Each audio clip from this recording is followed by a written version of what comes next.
এ হাকিয়া বলন্তয়াত নাহিকে দুখন নিয়ক জনে কহৌক স্বৰ্গৰ ভূষণ এহি হৌক বুলি ফৌজে সমে কাম দেৱ অকৰিলা শপতে পৰি কেশৱ কশেৱ হাঁহি পেলাই নৰনাৰায়ণ ঋষি যে স্বৰ্গৰ যদিও অতি সুন্দৰী তোমালোকৰ মনত প্ৰৱেশৰিত কৰিও তথাপি তেওঁলোকৰ মাজৰ পৰা তোমালোকে বাছি লৈ যোৱা স্বৰ্গৰ শোভা বৃদ্ধি হ'ব তো এই বুলি স্বৰ্গৰ ভূষণস্বৰূপ হ'ব এই বুলি কোৱাৰ পিছত কি হ'ল হে ৰাম এ নামত বকি নাহি ৰূপে পতন্তৰী স্বৰ্গক গৈলন্ত তাংক লয়া আগ কৰি ৰাচন্ত বাসৱ বকি ক্ষুধৰ মাহ ভাত দশ দিক পালয়ানো দেৱয় সংখ্যাত এই অৱশেষত উৰ্বশী নামৰ সেই নাৰায়ণে সৃষ্টি কৰা অৱেশ্বৰী এজনে নিবলৈ মদন অৰ্থাৎ কামদেৱে সন্মত দি তেওঁক লৈ গ'ল তেওঁক লৈ যাই ইভাগে মানে ইন্দ্ৰপুৰীত অৰ্থাৎ তাতে ইন্দ্ৰ আছে বহি সেই ইন্দ্ৰৰ আগত যাই পেলাই এওঁলোকে থিয় হ'ল তেওঁ সেই ইন্দ্ৰক কাহিনীখিনি গোটেই ক'লে মই এই যি উৰ্বশীক মানে নৰনাৰায়ণ ঋষি দি পঠাইছে সেই কথাটো ক'লে তাৰপিছত তথাতে প্ৰবেশিবলৈ ইন্দ্ৰক প্ৰণামী শত পুণ্যে ভাগ্যহে নিস্তৰি আইলৈ আমি নাৰায়ণ ঋষিৰ মহিমা যত যত অপ্ৰকটি কৰিলা ইন্দ্ৰ দেৱৰ আগত সকলে ইন্দ্ৰক প্ৰণাম কৰি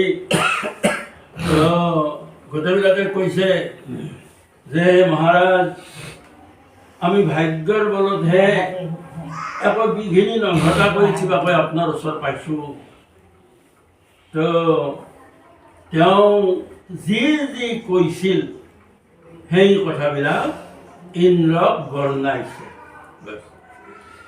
আৰু শুনিয়াতি ত্ৰাস ভৈলা মিলিলা বিস্ময় কথাতে কম্পিলা ইন্দ্ৰ দেৱৰ হৃদয় নাৰায়ণ মহিমা শুনন্তে ভয় ভীতি উৰ্বশীক দেখি ইন্দ্ৰ ভৈলা মহাপ্ৰীতি তেওঁলোকৰ পৰা শুনি পঠাই দি নৰনাৰায়ণ ঋষিৰ যিটো তো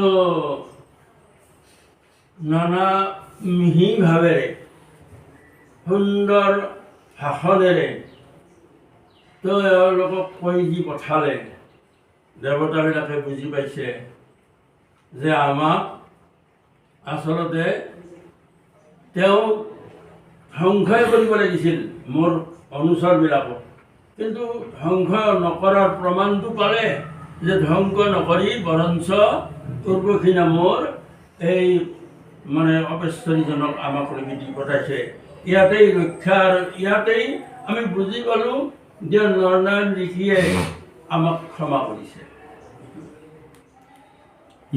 ৰাম দ্ৰমিল বদতি নিমি শুনিলা সাম্পত নাৰায়ণ ঋষিৰ মহিমা যত যত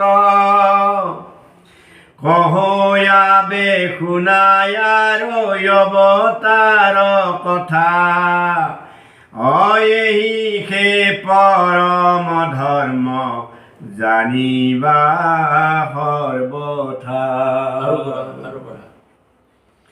হে ৰাম ব্ৰহ্মাৰ তনয় হবে এ পুছিলা ব্ৰহ্মাক কহিয়ক পিতৃ আত্মা তত্ত্ব বুলি কাক কি কহিবে নজানন্ত ব্ৰহ্মায় সম্প্ৰতি ভৈলায় দোমুখ মহা লাজে প্ৰজাপতি। আগৰ কথাখিনি এই দ্ৰুমিলে নৱসিদ্ধৰ অষ্টম সিদ্ধজনে তো নাৰায়ণ দেৱৰ মহিমাৰ কথা কৈ আছে পৰীক্ষিত।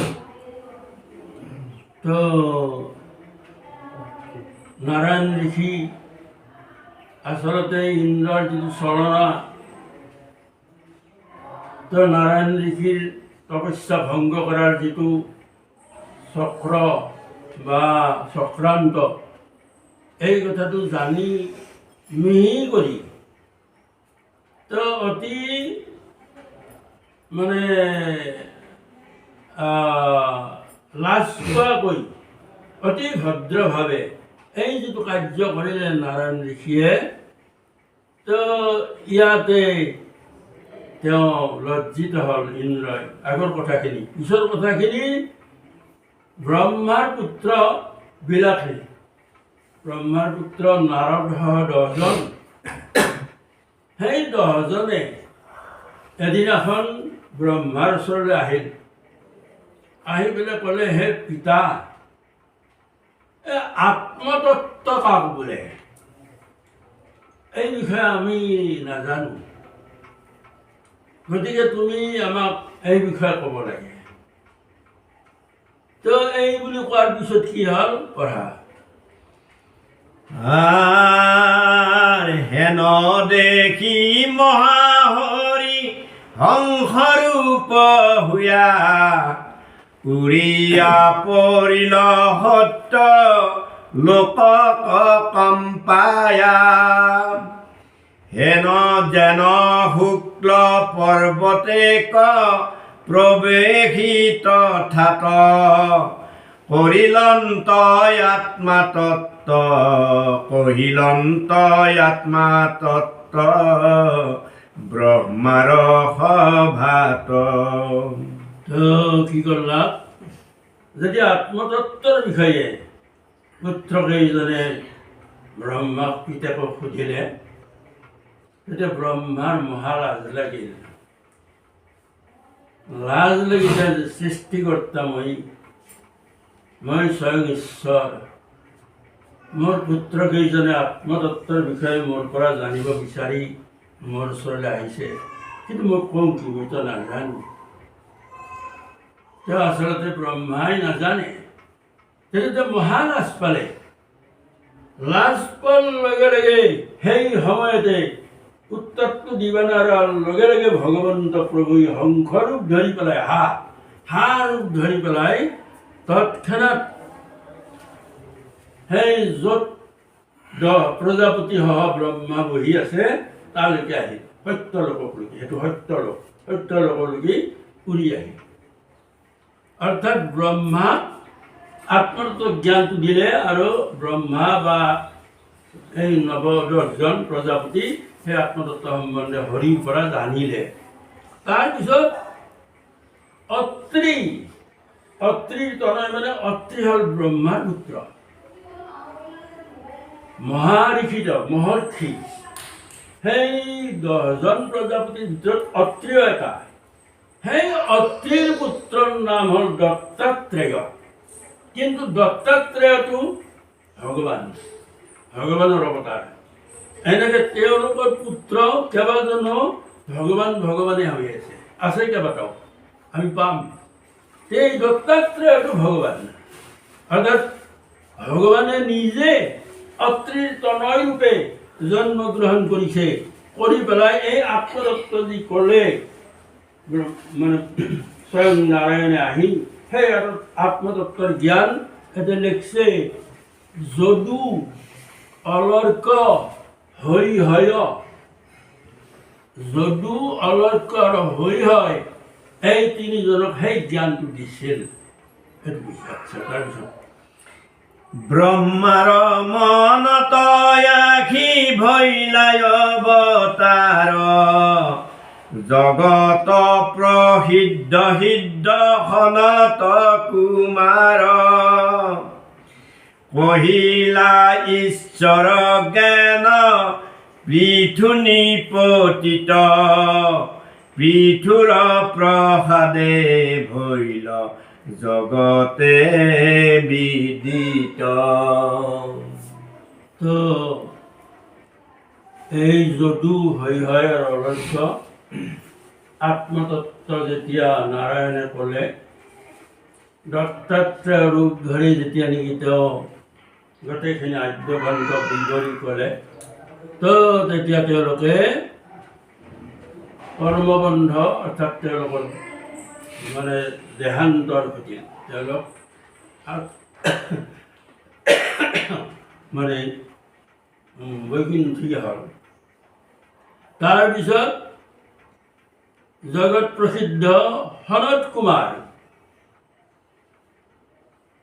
সনক, সনন্দ, সনাতন, সনত কুমাৰ, এই চাৰিটা সিদ্ধ, এইকেইটা ব্ৰহ্মাৰ পুত্ৰ। এই চাৰিজন আচলতে নাৰায়ণ, গোটেইকেইজন নাৰায়ণ। নাৰায়ণে সৃষ্টিৰ প্ৰথম অৱস্থাত যেতিয়া ব্ৰহ্মাক সৃষ্টি কৰে ভগৱানে নিজৰ নাভি কমলৰ পৰা পদুম ফুলৰ ওপৰত, তেতিয়া ব্ৰহ্মা যেতিয়া স্থিত হ'ল তাতে বহিল, তেতিয়া তপ তপ তপ বুলি ক'লে।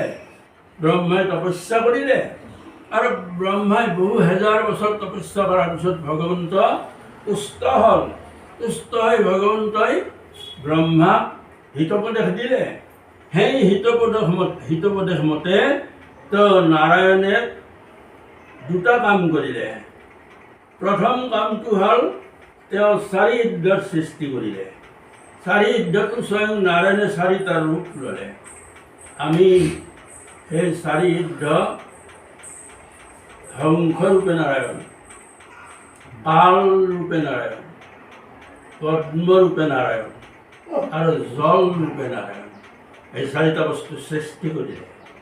এই চাৰিটাই চাৰিটা ৰূপ, চাৰি সিদ্ধ। বাপেক ব্ৰহ্মাই ক'লে, হে পুত্ৰসকল, তোমালোকক মই জন্ম দিলোঁ সৃষ্টিৰ কাৰণে, গতিকে তোমালোকে সৃষ্টি কৰা। তেওঁলোকে লগে লগে উত্তৰ দিলে, হে পিতা, আমি সৃষ্টিত নাই, আমি তোমাৰ সেই আদেশ পালন কৰিব নোৱাৰিম। তো আমি তো তোমাৰ এই সৃষ্টি তত্ত্ব সম্পৰ্কে কিবা যদি প্ৰচাৰৰ ব্যৱস্থা কৰিব লাগে, কিবা প্ৰচাৰ কৰিব লাগে, আমি কৰিম। কিন্তু আমি সৃষ্টিত নাই, অৰ্থাৎ মায়াত নোসোমাওঁ। এই বুলি যেতিয়া ক'লে, তেতিয়া এতিয়া আখৰাই সনত কুমাৰৰ নাম তুলিছে।